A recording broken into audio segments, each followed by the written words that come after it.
Greetings everyone and welcome to a brand new episode of All Things Lambda, the community show where the host thinks it's normal to eat ramen noodles at 2 AM at night. What? Everyone has their version of comfort food, right?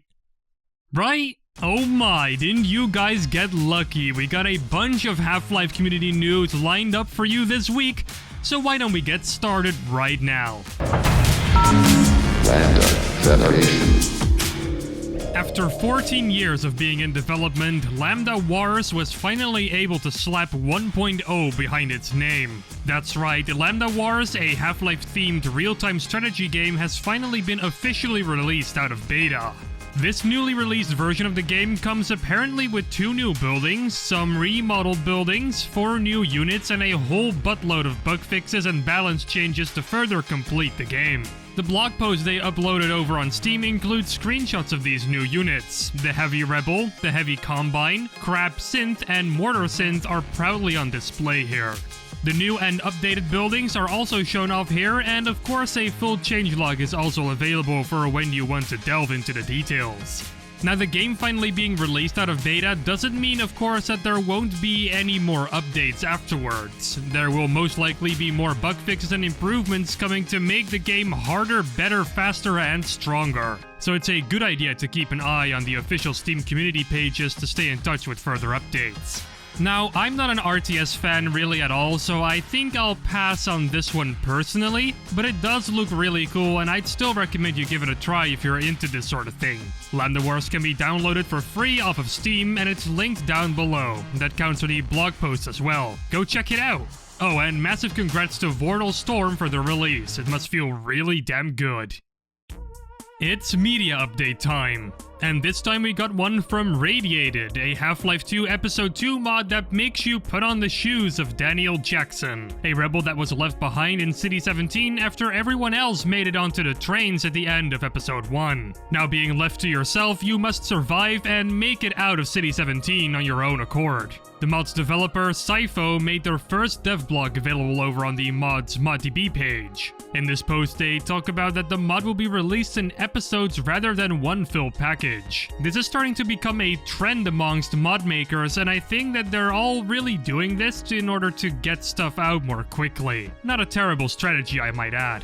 It's also stated in the same part of the update that there is no specific release date in sight for the first chapter. The lead developer hopes to be releasing it probably at the end of this year or next year. We'll have to see what happens. Apart from that, we got a bunch of screenshots of the subway level as well, one of them kind of being too dark to make anything out of. A piece of the soundtrack is also available right here, and a piece of concept art for an altered version of the antline is also available right here. It looks considerably grosser than the original. Last but not least, Tycho is looking for a coder to join the project, so if you know a thing or two about code or know someone who does, then go send Tycho a message on Discord. Their Discord name and tag can be found on the ModDB page for his devlog. So if you want to find out what it is, or if you want to look at more info about this mod, or if you just want to give this mod some digital love, then check out the link down below. The folks over at Map Labs have revisited the Abridged concept one more time in its latest release called Half-Life Abridged All-Stars. This time, mappers were tasked to take a community-made mod of their liking, and they had to abridge it. The 11 entries are comprised of maps based on Mission Improbable, Azure Sheep, Entropy Zero, and much more. It's like the big community crossover we all secretly wanted. Shh, I know you wanted this too. No need to lie about it. There can only be one winner though, and 1 second place and 1 third place, of course. The third place goes to Neighborhood Watch by Techarish and Red Zombie 18. It's based off of Entropy Zero by our very favorite breaded man, Brettman.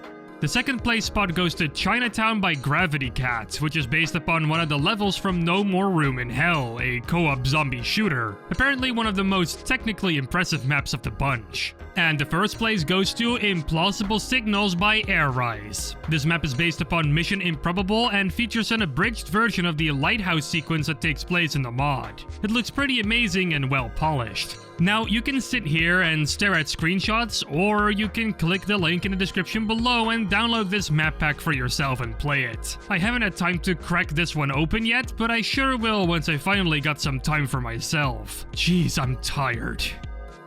Hey, have you ever looked at the Half-Life 2 Razor train and thought, oh boy, oh man, I really wish this was a 1/24th scale model made out of sheet metal that I can hold and actually play around with? Well, if you were thinking that, you may have predicted the future. Because YouTuber and apparent Half-Life fan Julian R has done just that. A 1/24th scale combined Razor train made out of sheet metal now actually exists. And he chronicled all of his adventures over on his YouTube channel. From using Barney King Calhoun as a unit to measure the train in Gary's mod, to using his technologic skills to recreate the thing in CAD software, to using lasers and other instruments to cut out the metal parts of it. The whole process is watchable and very fascinating.